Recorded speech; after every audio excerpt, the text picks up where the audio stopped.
Amén. Gloria a Dios. El Señor está con nosotros, hermanos. Amén. Qué lindo. Bueno, es un honor, ¿verdad? Un honor, un privilegio totalmente inmerecido, hermanos, estar aquí con ustedes, siendo como pastor de ustedes tantos años. Yo a veces me pongo a llorar de gratitud, ¿verdad? Pero es porque no merezco. Y estoy agradecido también por el grande amor de cada uno de ustedes, por mi esposita, que sigue luchando la buena batalla, hermanos. Está ahí luchando. Se ha estabilizado en estas 3 últimas semanas. Está bastante estable.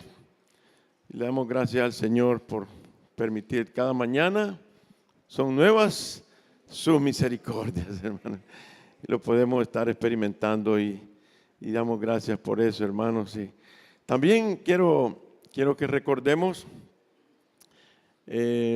algo muy lindo que estuvo pasando estos 4 domingos. Estuvimos viendo las iglesias de Apocalipsis, ¿no es cierto? Qué lindo estuvo ese estudio, ¿verdad, hermanos? Eso es como una boquita que se le dijo: vengan los miércoles, vengan a ver los miércoles lo que está pasando estudiando Apocalipsis. Los invitamos a todos que vengan a estudiar Apocalipsis, especialmente estos días difíciles, estos tiempos tan duros, hermanos, que estamos viendo en todo el mundo. Por todos lados está pasando estamos viendo las profecías de nuestro Señor Jesucristo se están cumpliendo. Él dijo que a medida que se acercara su segunda venida, iba el mundo a comenzar a destrabarse, a desarmarse. Iban a haber guerras, iban a haber terremotos, iban a haber… Lo único que no… Bueno, sí menciona la Biblia de que las islas iban a desaparecer, o sea, los tsunamis, ¿verdad? Todo eso. Y es tiempo de que entendamos lo que está pasando también, hermanos. Así es que los animamos en todo eso. Pero el estudio de estas cuatro iglesias, que el hermano Mito lo hizo tan magistralmente, le damos gracias al Señor por eso. Yo creo que a todos, a cada uno de nosotros que oímos esos mensajes, ¿cuántos de ustedes pasaron la prueba, hermanos? Porque allí en la iglesia, en cada una de las iglesias aparecían cosas que su pueblo hacía. Por ejemplo, le decía a los de Efesios, ¿verdad? Yo conozco tus obras, le decía. ¿Cómo amas las obras para bendecirme a mí? ¿Cuántos pasaron la prueba de un montón de cosas que aparecieron ahí, hermanos? Y el Señor decía también, y al que venciere, decía, ¿verdad? A cada uno decía, y al que venciere le daré la corona, y al que venciere tal cosa, y al que venciere le daré mi nombre. ¿Cuántos se miran que están venciendo, hermanos? Nosotros pues sí, esperamos ser una iglesia que estamos comenzando a ver nuestra victoria, hermanos, por el poder del Evangelio. Pero por el otro lado, ¿cuántos se vieron reprobados en toda esa lista de cosas? Amén, hermanos. ¿Cuántos realmente, siendo sinceros con nosotros mismos, vemos que están esos pecados en nuestro diario vivir, en nuestra conducta, en nuestra manera de estar en la familia, en el trabajo, en la iglesia? ¿Cuántos? Quizás son los menos, ¿verdad? Pero para eso quiero compartirles yo este mensaje este domingo. Y es que ¿cuántos se sienten débiles? Que hay pecados que no se pueden desprender de ustedes. ¿Cuántas? A veces no dice, la gente, no, los hermanos no dicen pecados, sino que dicen errores, ¿verdad? Tratan de esconderse.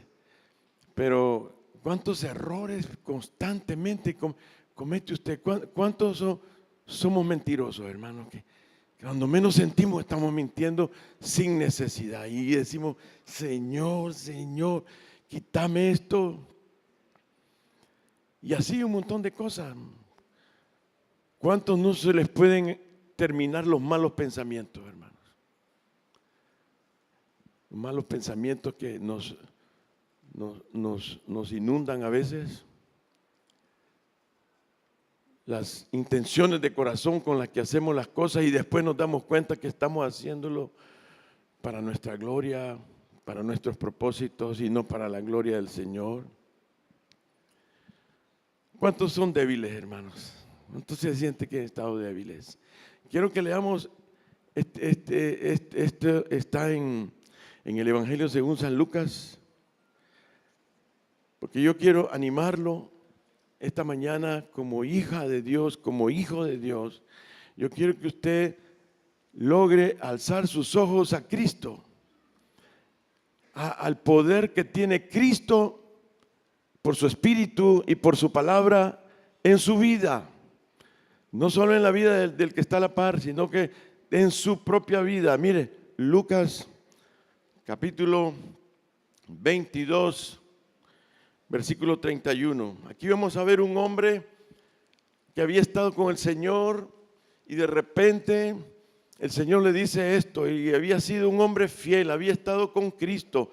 Él tenía valor, era el más valiente de todos, era el más fuerte, un hombre matón, por decir así, un hombre con gran entusiasmo para servirle al Señor.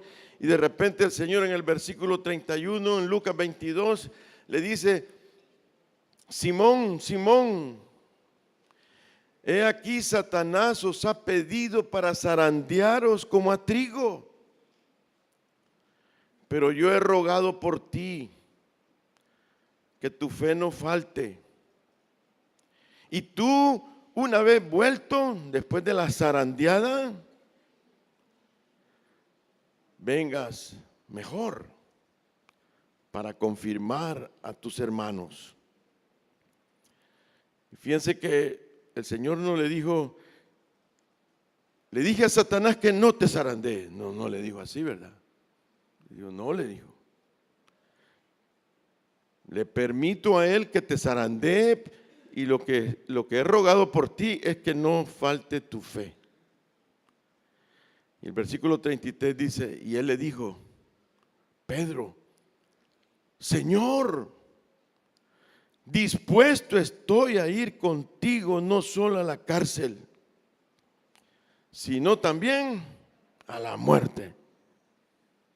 Y él le dijo: Pedro, te digo que el gallo no cantará hoy antes que tú niegues 3 veces que me conoces.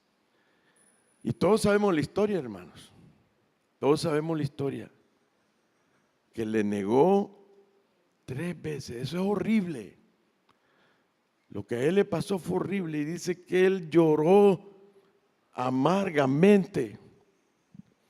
Lloró cuando se dio cuenta de lo que había hecho. ¿Cómo fue posible que una mujer, otra mujer, un soldado, cuando lo confrontaron,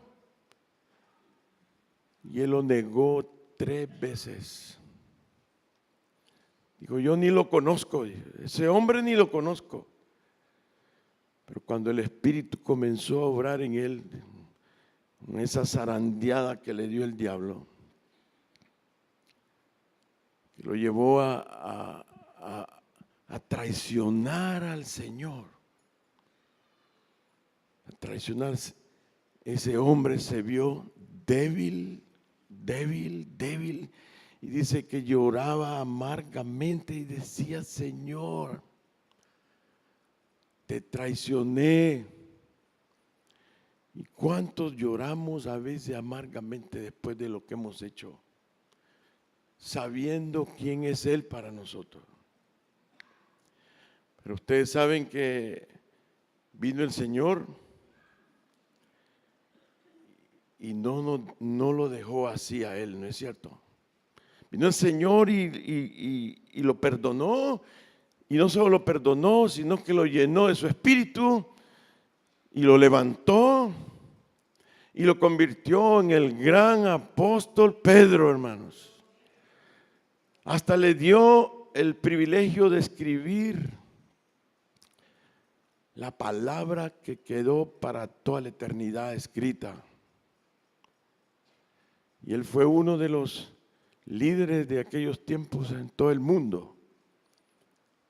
Fue misionero, ahí donde es ahora la Rusia, ahí estuvo él sirviendo al Señor. Estuvo primero en Jerusalén y después salió para allá. Pero hermanos, yo quiero animar a alguien que mira que está con una adicción, con un pecado que no puedes soltar.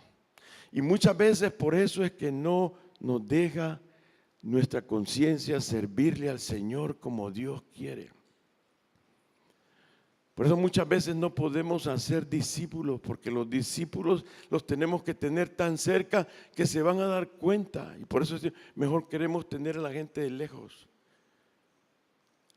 Yo cuando normalmente encuentro a alguien, le digo, ¿qué tal? ¿Y dónde está su discípulo? ¿Me lo puede traer a presentármelo? No, es que no tengo. Digo, algo está pasando. Algo está pasando. ¿Por qué no? Porque hay algo allá adentro que sabemos que no está bien, como Pedro. Pero quiero animarlo esta mañana a usted y a mí también, hermanos. Cristo no dejó a Pedro así, sino que lo levantó. Porque lo levantó a Pedro. Así como nos va a levantar a todos nosotros, hermanos. Él es fiel y justo para perdonar todas nuestras. Porque Él ha prometido no dejarnos así, hermanos.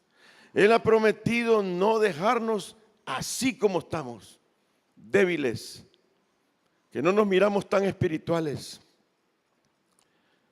Ha prometido lo que hizo con Pedro, hacerlo con nosotros, hermanos. Miremos Juan capítulo 6, versículo 39. Ahí estamos un poquito adelante, estamos en Lucas. Hoy vamos a Juan, rapidito al capítulo 6. Y abra su Biblia, yo quiero oír esas páginas, volar por ahí. Juan 6, mire el versículo, son dos versículos, 39 y 40. La promesa del Señor, hermanos.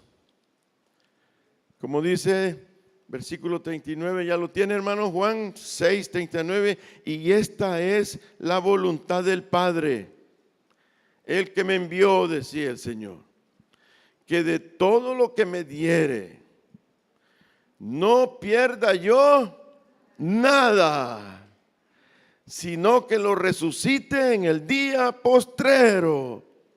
Y esta es la voluntad del que me ha enviado, que todo aquel que ve al Hijo y cree en Él, tenga vida eterna.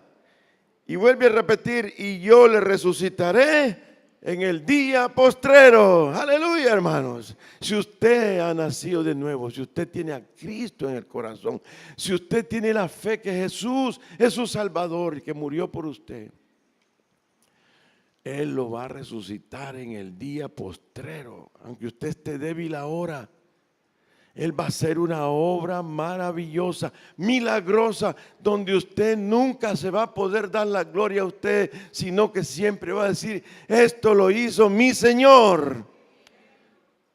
Y va a pasar postrado, como dice la Biblia, como dice el Apocalipsis, que los seres vivientes y los ancianos pasaron postrados siglos y siglos ante el Cordero, dándole gracias al Señor. Miremos más adelante en Juan, capítulo 10, otra promesa para usted y para mí, hermanos. Juan, capítulo 10, versículo 27, dice, mis ovejas. ¿Cuántos somos ovejas de Cristo, hermanos? Y si usted no es oveja de Cristo, esta mañana usted puede ser oveja de Cristo. No es casualidad que el Señor lo ha traído a esta reunión, no es casualidad. Cristo preparó esto porque quiere salvarlo, quiere convertirlo en una oveja de Él. Dice, mis ovejas oyen mi voz, versículo 27, y yo las conozco. ¿Y qué hacen sus ovejas? Me siguen, y yo les doy vida eterna. ¿Y qué dice? Y no perecerán jamás, ni nadie las arrebatará de mi mano. Mi Padre que me las dio es mayor que todos, y nadie las puede arrebatar de la mano de mi Padre. Porque yo y el Padre, uno somos, dice. Él va a pelear por usted, hermanos. Él va a pelear, Él está peleando la buena batalla. Él está intercediendo constantemente por nosotros delante del trono. Él está con usted a pesar de todas sus debilidades. A veces cuando nos deprimimos, cuántas veces no decimos, estoy tan mal delante de ti, Señor, que no quiero ni ir el domingo a cantarte. No quiero ni hablar con un hermano. Pero hermanos, recordemos que el Señor ha prometido ser lento para la ira y grande misericordia. Amén, hermanos. Le damos un aplauso a Cristo, hermanos. Es que se lo merece, hermanos. Padre, tú te mereces eso, Señor. Es que si no fuera así, Señor, a saber cuántos de los que estamos aquí ya estaríamos achicharrados en el infierno, hermanos. Saber que si no nos hubieras perdonado tantas cosas. Así es que, hermanos, vamos a ver el texto de esta mañana para que usted se lo aprenda de memoria. Está en Romanos capítulo 5. Esa es una pequeña introducción a lo que vamos a estar viendo en Romanos capítulo 5. Mire lo que dice el versículo 6. Romanos capítulo 5, versículo 6 dice, lo tenemos, hermanos. Yo quiero que lo lea y se lo aprenda. Porque Cristo, cuando éramos como hermanos, débiles. Aquí habemos varios débiles, ¿no es cierto? Cuando aún éramos débiles, a su tiempo murió por los impíos. Aguantan, hermanos. Él murió por los impíos, por los débiles que pecamos, los débiles que no nos podemos quitar de encima las cosas. A todo el mundo a veces le caemos mal por nuestros errores, por nuestros pecados, por nuestra falta, por nuestra manera de ser, que no somos llenos del Espíritu Santo a veces. Pero el Señor no nos mira así. Él dice, yo te voy a salvar, porque mi Padre me ha regalado tu vida y yo te voy a resucitar en el día postrero. Yo estaré contigo todos los días hasta el fin del mundo. Yo voy a hacer un cambio en tu vida. Tú eres débil y quizás eres impío todavía esta mañana. Pero Dios te dice, Cristo, cuando aún éramos débiles, a su tiempo murió por los impíos. Un versículo digno de aprendérselo, hermano. Que cada vez que usted sienta ganas de pecar, usted se acuerde que Cristo murió por los impíos. Fíjese que no dice que murió por los buenos, porque miren la explicación que da después el apóstol Pablo en el versículo 7, si me sigue, y dice, y ciertamente apenas morirá alguno por un justo, apenas morirá alguno por un justo. Con todo, pudiera ser que alguno osara morir por el bueno. Mas Dios muestra su amor para con nosotros, en que siendo como hermanos, aún pecadores, Cristo murió por nosotros, hermanos. Amén. Entonces, esto es lo que vamos a ver ahora para que usted pueda comenzar a ver su victoria y comenzar a ser transformado a la imagen de nuestro Señor y comenzar a ver la victoria sobre esas cosas que están pegadas a su corazón, a su mente y que no pueden quitarse. Y que las hacemos a escondidas en las tinieblas a veces y que las hacemos y las volvemos a hacer, pero nadie se da cuenta. Solo Cristo se da cuenta. Y usted y yo. Yo con los míos, ¿verdad? No con los suyos. Yo ni vivo en su casa.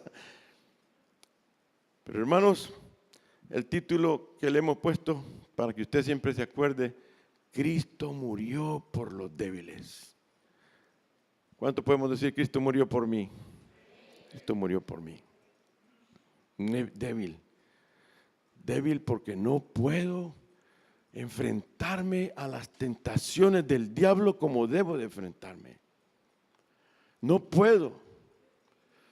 Solo pensemos qué tipo de personaje es el diablo y quiénes son también los demonios. Los demonios también son del mismo nivel. Son ángeles sumamente poderosos. No hay ningún ejército que pueda vencer un ángel. Los ángeles tienen poderes sobrenaturales increíbles, según la Biblia. Y nosotros no podemos pelear. Para comenzar, son invisibles. Y cuando se aparecen visibles a nosotros, se aparecen como ángeles de luz. Nos engañan. Nos llaman por caminos que parecen buenos y parecen de luz, pero es mentira. Él es experto en mentir porque Él es el padre del engaño. El engaño, la mentira se parece así a la verdad. Es tan igualita a la verdad. Y Él es experto en hacernos caer en cosas que ni siquiera nos damos cuenta cuando ya estamos metidos.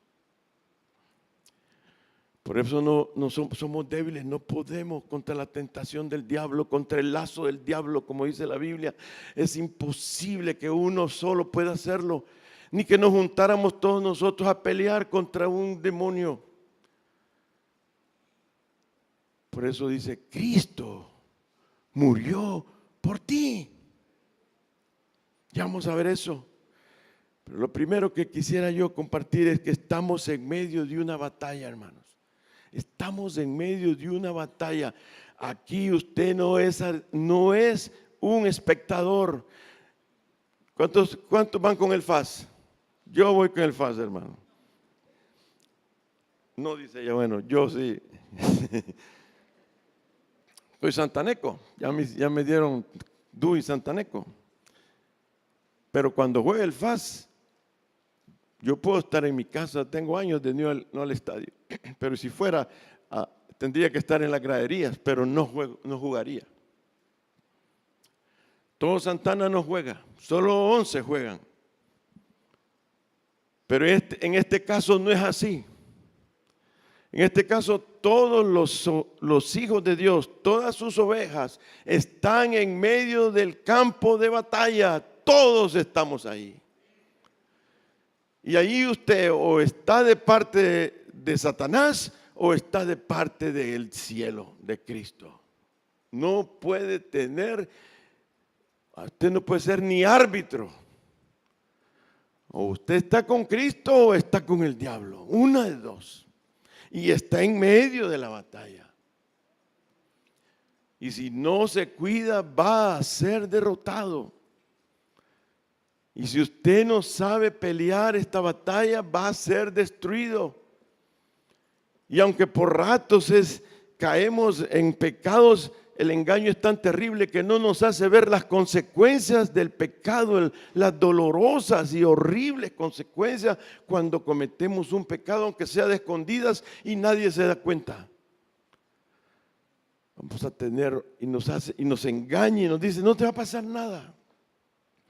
Nadie lo va a saber, le dice el demonio.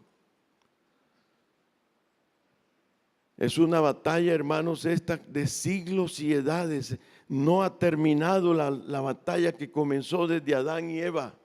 Allá en el paraíso comenzó esta batalla y usted está en medio de esa batalla. Desde que nació. Desde que nació estamos en medio de esta guerra. ¿Cuántos de ustedes los violaron cuando eran niños?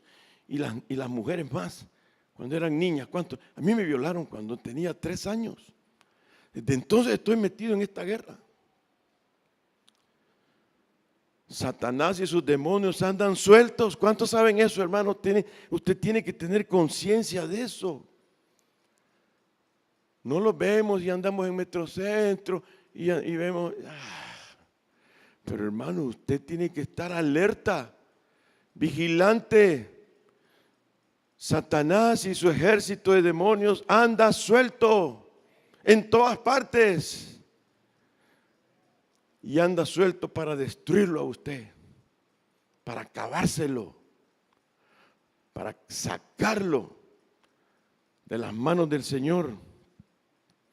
Y eso que anda suelto, hermanos, es la soberanía de Dios. Dios así ha querido. Dios ha permitido eso. La Biblia dice que Él ha permitido eso. Ahí anda suelto. Y nadie lo puede agarrar. Eso sí, ¿cuántos saben que un día van a ser encerrados ellos, hermano? Un día van a ser encerrados por el mismo Señor Jesucristo. Y los va a encerrar eternamente en el lago de fuego y azufre. Y ahí los va a meter. Pero no ha llegado ese día, hermanos. Y usted y yo andamos allí en medio de ellos. Y usted tiene que saber, tiene que tener conciencia que Satanás tiene una meta. Tiene un objetivo bien claro y usted ya lo sintió, yo lo he sentido. Y lo que él tiene claro es mantenernos alejados de los propósitos de Dios a los hijos de Dios. Distraernos con un montón de cosas y que no estemos haciendo lo que debemos de hacer. Y nos tiene haciendo cosas aún aquí en la iglesia y nos tiene felices, pero no estamos haciendo lo que tenemos que hacer. Nos quiere mantener alejados de sus propósitos. Que usted no haga la obra que Dios quiere que haga.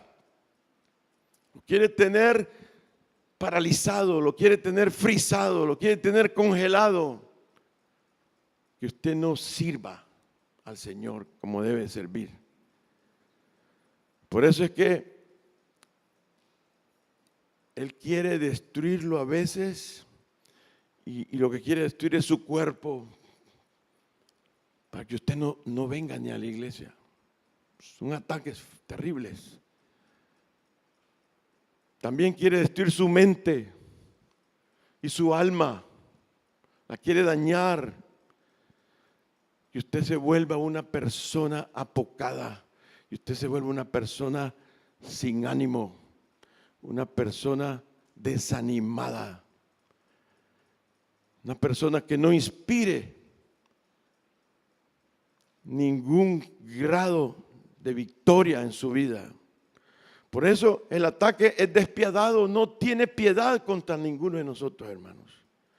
¿Estamos claros en eso, hermano? Yo quiero como pastor que usted no viva engañado, que no esté en medio de una batalla, y la batalla es contra el mismo Satanás y un ejército.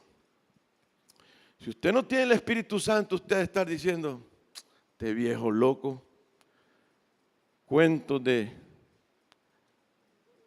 abuelita pícara le han contado quizás, del diablo de la ciguanaba.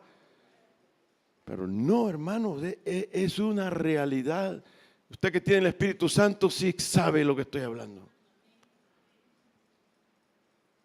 El ataque despiadado es para socavar la credibilidad suya. Que usted no tenga credibilidad en su familia, ni en su trabajo, ni aquí en la iglesia. Lo quiere exponer todas sus debilidades, que usted caiga y que todos se den cuenta.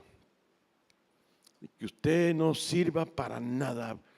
Porque como dijo uno de mis primeros pastores, me dijo a mí, hermano Mauricio, me dijo, yo quiero que usted nunca se le olvide esto. El que no sirve, no sirve. El que no sirve al Señor, no sirve. Oh, me pegó una patada de caballo gordo aquí en mi corazón que no se me ha olvidado. Y me inspiró a servirle al Señor. Pero Él quiere socavar su credibilidad, su testimonio como creyente, como hijo de Dios, como oveja de Cristo, para que no tenga influencia sobre nadie que está cegado por el diablo. Que usted no tenga ninguna influencia, que usted parezca como que es de los demás, como del montón. que no sea sal, que no sea ni luz en medio de esta ciudad. Y usted parezca nada más don fulano y doña fulana, el doctor, la doctora, el licenciado, la licenciada, como todos los demás. Esa es la meta de él. Quiere socavar su influencia para aquellos que no conocen al Señor. Acuérdense que los que no conocen al Señor, dice la Biblia que los tiene cegados, ¿no es cierto? Efesios capítulo 4 dice, los tiene cegados. No pueden ver la gloria de Dios en la faz de Jesucristo. Se les habla de Cristo y le dicen el colocho, porque no conocen quién es el que ha vencido a Satanás y ha vencido la muerte y ha vencido el pecado y ha vencido el mundo. No conocen al Rey de los Reyes, al Señor de los Señores, al que está sentado en el trono, el que vence todo, el que tiene control de todas las cosas. No lo conocen. Podemos recordar que lo mismo hizo este Satanás con Job. Nada más una recordadita. Acuérdese, usted que ha leído Job. ¿Cómo comienza el libro de Job? Que él fue donde el Señor y le dijo, dame permiso de hacer trizas a este para ver si es cierto que es hijo de Dios. Mira, solo los domingos va a la iglesia. Le dijo. Pero déjame demostrártelo. ¿Y qué le dijo el Señor? No me lo toques, no me lo toques, no. Zarandealo, le dijo. Igual que a Pedro. A ver si es cierto. También al salmista David. ¿Me pueden acompañar? O mejor pongámoslo porque se cuesta hallarlo. Salmo 119, 71, hermano. El salmista, el rey David, fue humillado porque pecó, fue engañado por Satanás vilmente. Y él dijo esto, bueno me es haber sido humillado para que aprenda tus estatutos. Cuando el Señor mira que han engañado a sus hijos y los revuelca el diablo y pierden su testimonio, el Señor se aprovecha también y nos pone una humillación, una vergüenza y no queremos y nos manda a alguien siempre el Señor y dice, es que tú tienes que acercarte a Dios, tienes que buscar a Dios de todo tu corazón. Conoce los estatutos de tu Dios para que no vuelvan a pasar esto en tu vida. David dijo, es bueno que me haya humillado, es bueno que me pasó esto. ¿Cómo fue que caí tan vilmente en matar al esposo de mi amante? ¿Cómo fue que hice tal horrenda cosa de cometer adulterio con una mujer casada? Está bueno que me haya pasado, Dios, que solo así entendí. Estaba loco yo creyendo que Satanás no existía, creyendo que no estoy en el campo de batalla. Está bueno, decía él. Sansón fue otro. Antes de nacer Sansón, los papás, Dios les había hablado por profecía que él iba a ser un siervo de Jehová, que iba a ser nazareno. Y nació Sansón y los padres lo cuidaron y hicieron todo lo que estaba a su cargo para que este hombre, pero él también no creyó que estaba en el campo de batalla. Y que su enemigo no era el ratón Mickey Mouse ni el gato Félix. El enemigo era Satanás, el mismo Satanás. Y tenía un ejército detrás de él, no sabía él. Y lo avergonzó terriblemente a Sansón. Satanás, imagínense cómo cayó él. Cómo hasta vergüenza da leer eso. Pero nosotros también a veces damos vergüenza cómo caemos. Pero al final, como el Señor ha prometido, fue hasta el final de su vida, cuando ya estaba casi destruido, prisionero, ciego, haciendo cosas de burros y de bueyes, que el Señor lo levantó como siervo de Jehová. Pues fue hasta el final. Las consecuencias fueron horrendas. Amén, hermanos. Pero ahora queremos ver el otro lado de la moneda. Queremos ver algo tan lindo. ¿Cómo es que nosotros somos preservados para perseverar, hermanos? ¿Cómo es que somos preservados por el mismo Señor Jesucristo para que nosotros perseveremos? ¿Hasta cuándo vamos a perseverar, hermano? Hasta el fin. La gran promesa de Dios que nos va, dice, nadie me lo va a arrebatar de mi mano. Yo los voy a resucitar en el día postrero. Yo voy a hacer que lleguen a la meta bien. ¿Cómo es que nos preserva el Señor para que perseveremos? Porque la Biblia nos habla que el que persevere hasta el fin, ese será salvo. Pero el Señor se va a encargar de preservarnos, porque nosotros en este campo de batalla, ¿cómo peleamos si ni sabemos ni por dónde lo atacan? Si es invisible. De repente manda enviados de Satanás a tentarnos. Son personas, pero nunca lo vemos a él. Vemos a las personas y el gran error, no, perdón, retiro, para atrás. No. La gran tontera, ¿qué podemos decir? Dundera que cometemos es ponernos a pelear con las personas, imagínate. ¿Cuántos enemigos ha tenido usted en su vida? Quiero que sepa que ha sido el diablo, no han sido sus personas esas.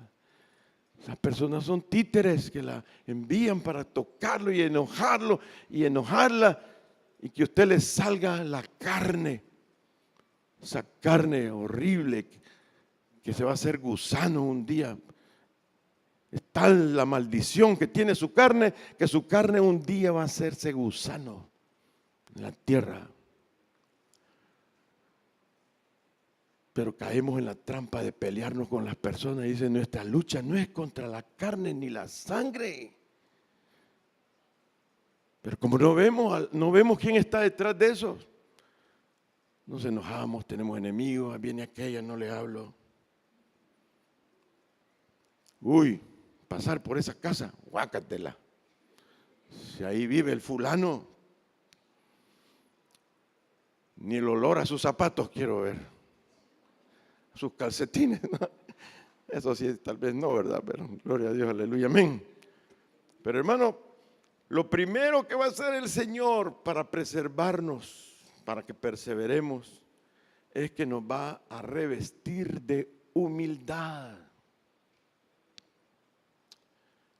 Lo que el Señor hace con el Evangelio es que comienza a revestirnos de humildad, de la humildad del cielo, no la humildad de la tierra, sino que la humildad del cielo. Eso es lo primero que usted ya me imagino que está comenzando a ser tratado en las manos de nuestro Señor. ¿Cómo sucede esto? Cuando el nacido de nuevo recibe el impacto del Espíritu Santo y es el mismo Dios el que se implanta en nuestros corazones y en nuestras mentes, comienza a suceder algo. Y es que comienza a recibir la iluminación de lo que es el Evangelio de Cristo. Comienza a ser iluminado en lo más profundo, que nadie puede darnos esa iluminación. Comenzamos a ver cómo Cristo murió en la cruz por los pecadores. Comenzamos a entender cómo Cristo dio la vida por los débiles para que los débiles un día fueran fuertes.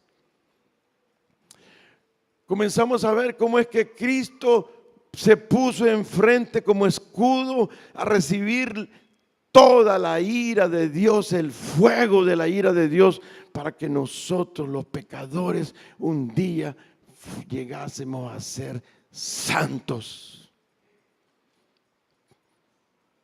Para que aquellos que fuimos impíos, que blasfemábamos contra el Señor, que ofendíamos al Señor deliberadamente, comenzáramos a ser adoradores de Cristo. Y comenzamos a recibir ese impacto. Y lo primero que sucede es que nos comienza el Espíritu Santo a convencer de pecado, dice. El Espíritu Santo comienza a convencernos de pecado. Y comenzamos a darnos cuenta que nosotros somos unos grandes, horribles pecadores. Y que no podemos tirarle la piedra a nadie porque somos peor que los demás. Lo primero que comienza a hacer el Señor, y comenzamos a arrodillarnos, comenzamos a querer cortarnos la lengua de todo lo que hablamos de los hermanos y de las hermanas. Decimos: Señor, si yo soy peor, me lo estás mostrando. Nos comienza a mostrar que mi carne la veo tan horrible, tan sucia, tan apestosa, que da asco, porque peca y no deja de pecar. Y somos aquellos que también nos unimos al apóstol Pablo y decimos: lo que yo quiero hacer no hago, y lo que hago no quiero hacer. ¿Cuántos dicen eso? A veces, por esta carne que me domina y me lleva a hacer cosas que no quiero hacer. Y ya veo a mi carne enemiga de Dios sin querer agradarlo en nada. Sin querer agradarlo en nada. Porque ¿cuántos nos hemos dado cuenta, hermanos, que cuando usted vive agradando a Dios, las ventanas de los cielos se abren, hermano? Usted solo vive agradando al Señor y va a ver, las ventanas de los cielos comienzan a caer sobre usted. Jamás le va a faltar nada. En las pruebas siempre va a tener ayuda. Siempre va a ser levantado en los momentos difíciles. Le va a sobrar para bendecir a otros. Pero vemos que nuestra carne no quiere para nada. Vemos, hermanos, primera de Pedro, vamos, eso sí quisiera que viéramos, hermanos. Vamos a la primera de Pedro, el mismo Pedro, aquel que estamos leyendo al principio, hermano. Ese Pedro, mire,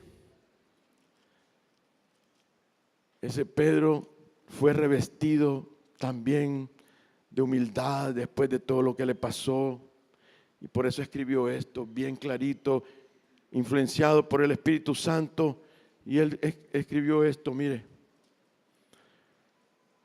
Y les dice: igualmente, le está hablando a los líderes, aquí le está hablando a los líderes jóvenes, pero aquí agarrémoslo para todos. ¿Qué les parece, hermano? Esta guacalada, agarrémosla toda, hermanos.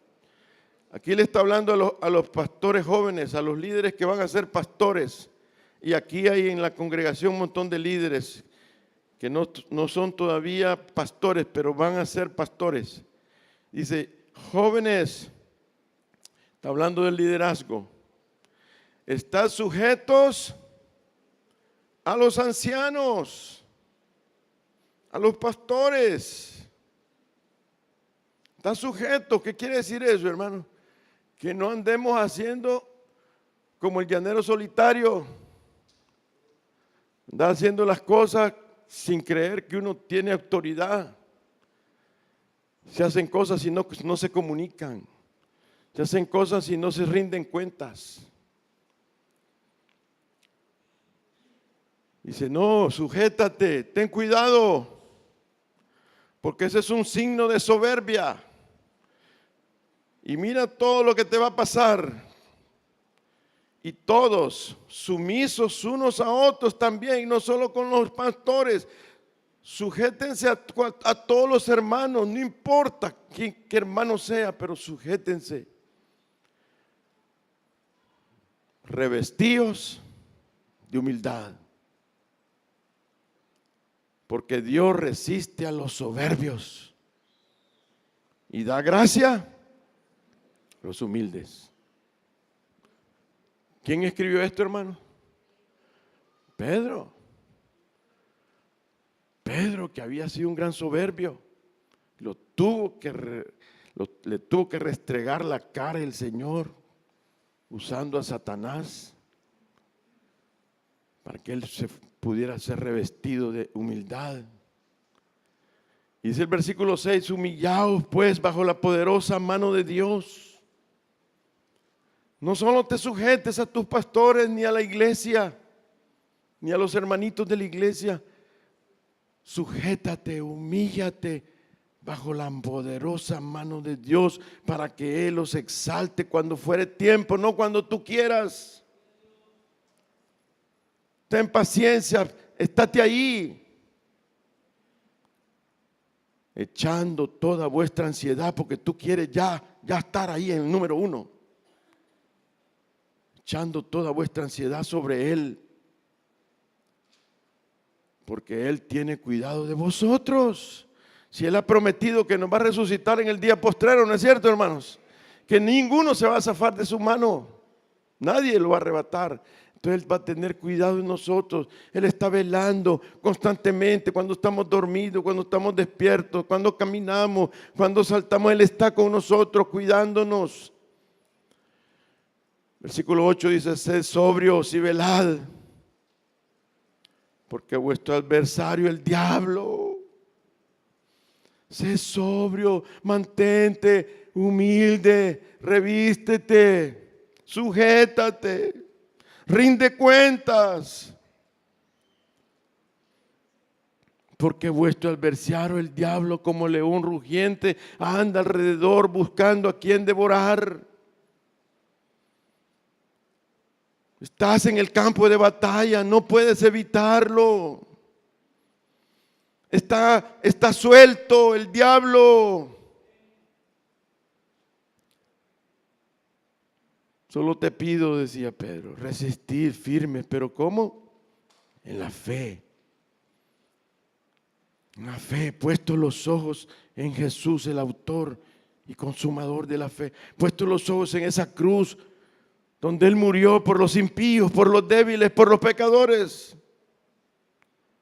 Sabiendo que los mismos padecimientos se van cumpliendo en vuestros hermanos en todo el mundo, en Macedonia, en México, en Nicaragua, en Sonsonate, en todas partes, hermanos, estamos todos los hijos de Dios en medio de la batalla, siendo atacados. Amén, hermanos. Él nos llena de humildad, nos ilumina el entendimiento, que si no fuera por el sacrificio de Cristo, si no fuera por ese sacrificio en la cruz del Calvario, dice, Cristo murió por los débiles. Eso quiere decir que me tomó a mí, tomó mi cuerpo y lo clavó en la cruz. Por eso Pablo decía, y ya no vivo yo, mas Cristo vive en mí. Ya no vivo yo, porque yo ya estoy crucificado juntamente con Cristo. Él tomó un cuerpo del primer Adán, él tomó un ser humano y Él se metió en él, se vistió de humano. Él tomó un ejemplo, por ejemplo, una muestra, y esa muestra la clavó en la cruz, y cuando la clavó en la cruz, dice la Biblia que cuando Él murió, entonces todos murieron. Cuando Él la clavó en la cruz, me clavó a mí también, porque Él clavó a uno igualito a mí. Todos morimos ahí. Cuando usted comienza a tener esa revelación de que usted está muerto y que Cristo murió por mi debilidad, por mi pecado, estoy muerto, estoy clavado. Ahí está. Ahí estoy yo, ya no vivo. Estoy juntamente crucificado con Cristo, decía. Ya no vivo yo, mas Cristo vive en mí. Y lo que ahora vivo, lo vivo en la fe del Hijo de Dios que me amó y murió por mí, decía. Y Él nos ilumina al vernos muertos por nuestros pecados, que si no fuera por Él, nosotros estuviéramos muertos en delitos y pecados también, como dice la Biblia. Nosotros estaríamos muertos en delitos y pecados, y nosotros tenemos vida porque Él nos ha dado vida, hermanos. Porque dice que el que tiene al Hijo tiene la vida eterna. Vivimos constantemente humillados sin ninguna jactancia de nada cuando comienza el Señor a obrar y abrirnos los ojos y nos ilumina y lo vemos a Él clavado en la cruz por mí. Y entonces comienza a pasar lo segundo. Comenzamos a vivir constantemente humillados y deseando arrepentirnos más y más y más. Y el arrepentimiento aumenta. Hasta que sentimos que lo que hemos hecho es como vómito de bolo de ahí del Parque Central el sábado a la madrugada. Y sentimos que eso es que si nos ponen como que si fuera sopa hoy al mediodía. Y yo, no quiero eso, no quiero, que tufo a bolo, tufo a pecador, tufo a Mauricio. No quiero ser el mismo. Y nos pasa eso. Comenzamos a decir, me quiero arrepentir más. Te necesito más a ti, yo quiero más de ti. Y comenzamos a humillarnos más. Y así es como nos postramos y vivimos postrados a los pies de Cristo. Y como dice ese canto lindo, no hay lugar más alto que estar a tus pies. No hay lugar más precioso, más hermoso. Porque ahí está llenándonos la humildad. Cuando conocemos que nosotros somos tan pecadores y ya no podemos criticar a nadie. Ya no. Porque entendemos que los demás están pasando las mismas batallas. Y comenzamos a adorarlo. Por eso venimos a cantarle aquí. Y comenzamos a llenar su trono con nuestra infinita gratitud y decirle, Señor, gracias Cristo. Y así es como nos reviste de humildad, hermanos. Esa es la verdadera humildad, cuando estamos postrados y reconocemos que somos horribles, horrendos. Y entonces comienza a aparecer otra cosa también. Comienza a parecer que ya no hay jactancia. Como dice Romanos 3. Veamos ese versículo también, hermanos. Romanos 3. Vamos a Romanos 3. Versículo 27. Romanos 3, 27. Mire, sucede esto tercero. Comienza a desaparecer la jactancia. ¿Qué es la jactancia, hermano? La jactancia es cuando decimos, vos te equivocaste. No, yo no fui, fue Tete. Que yo hice esto, no, es que yo cometí esto porque aquel me hizo tener. Ella fue la que me empujó a hacer esto. Y nunca reconocemos que nosotros somos los únicos responsables de lo que hemos hecho. Es hasta que el Espíritu Santo nos revele el Evangelio, que Cristo murió por los pecadores. Mira lo que dice Romanos 3:27. ¿Dónde pues está la jactancia? Viene hablando de lo mismo. ¿Dónde pues está la jactancia? ¿Cómo queda, hermanos? Queda excluida. ¿Por cuál ley? ¿Por la de las obras? No.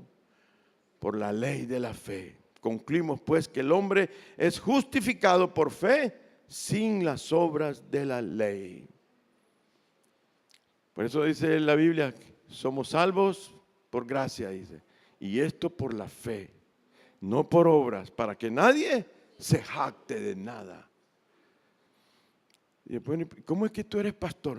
Pueden decirme a mí, pura misericordia. Yo no merezco. Yo sé quién soy. Cristo murió por mí, por mi debilidad. Pero si yo tuviera jactancia, es que mira, yo fui al seminario y tú sabes que yo estudié mucho y tengo los mejores pastores de Miami, los mejores pastores de San Salvador. Y tú debes de sentirse honrado que estás aquí conmigo. Gloria a Dios, aleluya, amén. ¡Pum! Me va a caer un rayo encima. Pero no, hermanos. Se termina la jactancia. Y comenzamos a sujetarnos a los demás y comenzamos a decir, Señor, permíteme ayudar a los demás a que puedan verte a ti. Y ahora comenzamos a vivir para agradar al Señor por su misericordia. Entendemos que el vivir agradando al Señor es lo mejor para nuestras vidas, hermanos. Porque así cumple el Señor su promesa en el Salmo, dice, Jehová dice, atiende al humilde, mas al altivo mira de lejos. El que se jacta, ¿cómo va a saber usted que está jactándose? Cuando usted se moleste cuando alguien le hace algo. Cuando usted se enoje con algo, usted es una gran jactanciosa y un gran ya se me trabó la lengua. Jactancioso. En otras palabras, como decimos en Santana, una gran creída y un gran creído. Se cree la mamá de la abuelita de Tarzán, que ya murió Tarzán, ya no aparece en la televisión. Pero todavía se cree como que es el tío de Messi. No le digo el papá porque es un gran mafioso, pero terrible, nos comenzamos a creer la gran cosa, nos enojamos. Ahí usted va a darse cuenta y diga, Señor, todavía tengo un montón de esto, no aguanto ni un trompón como el Chele Cuca Macarrón. No aguanta ni un trompón y se enoja y salta.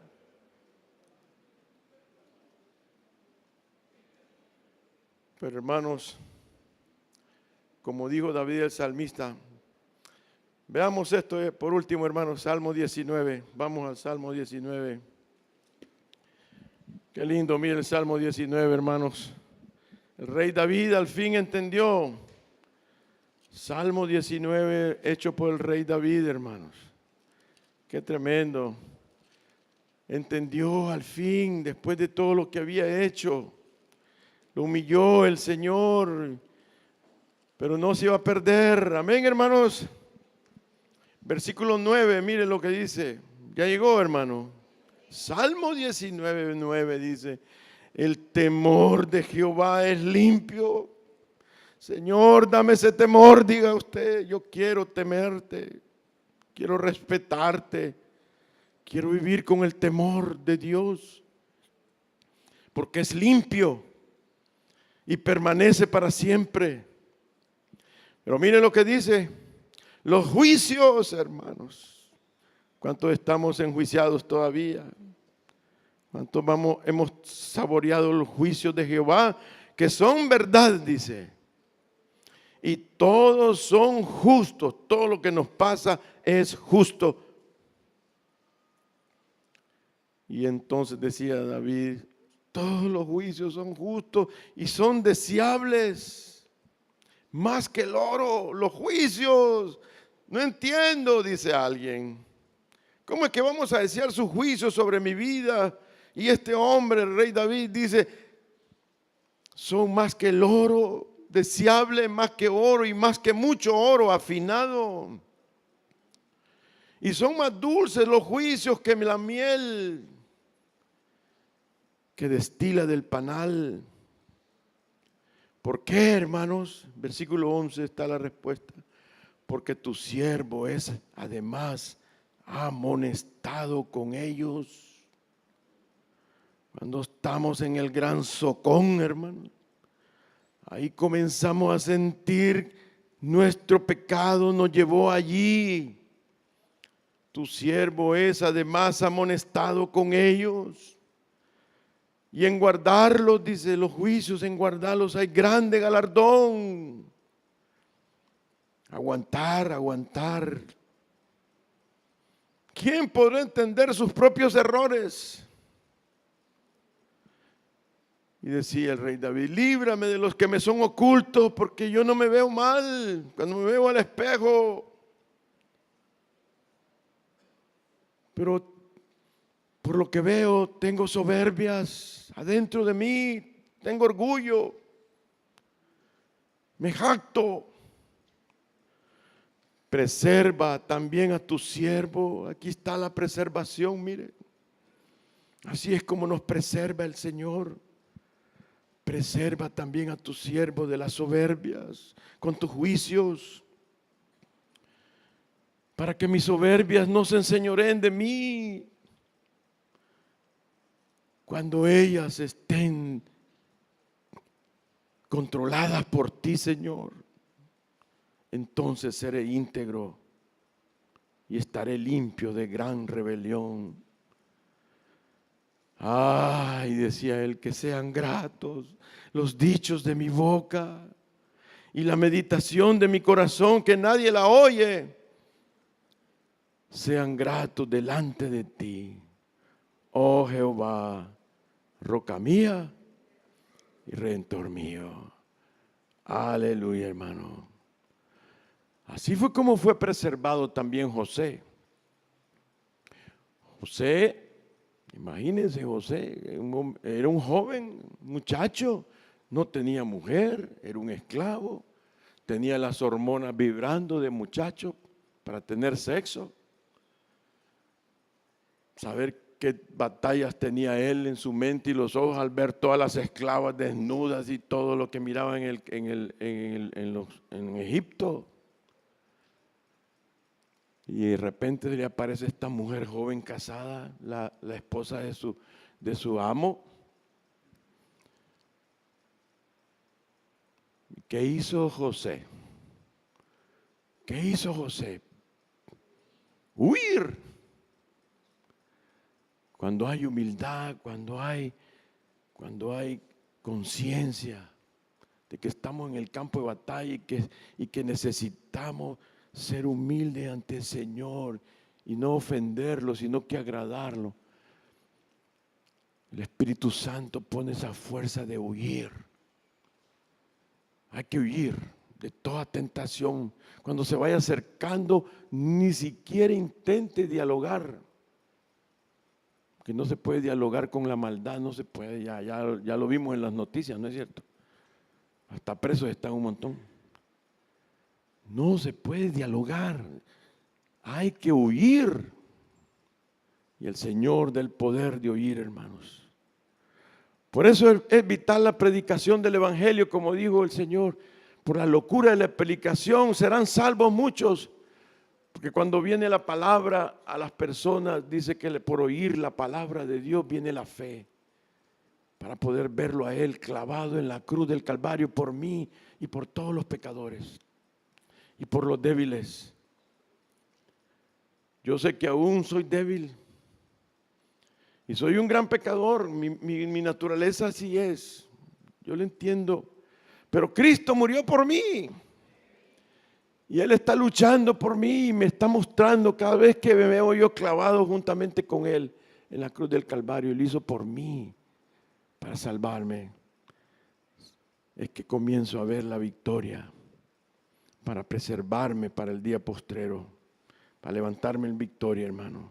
Y vengamos a ser más que vencedores por medio del Evangelio de nuestro Señor Jesucristo. Vamos a orar, hermanos. ¿Cuántos débiles sabemos aquí, hermanos? ¿Cuántos débiles que necesitamos?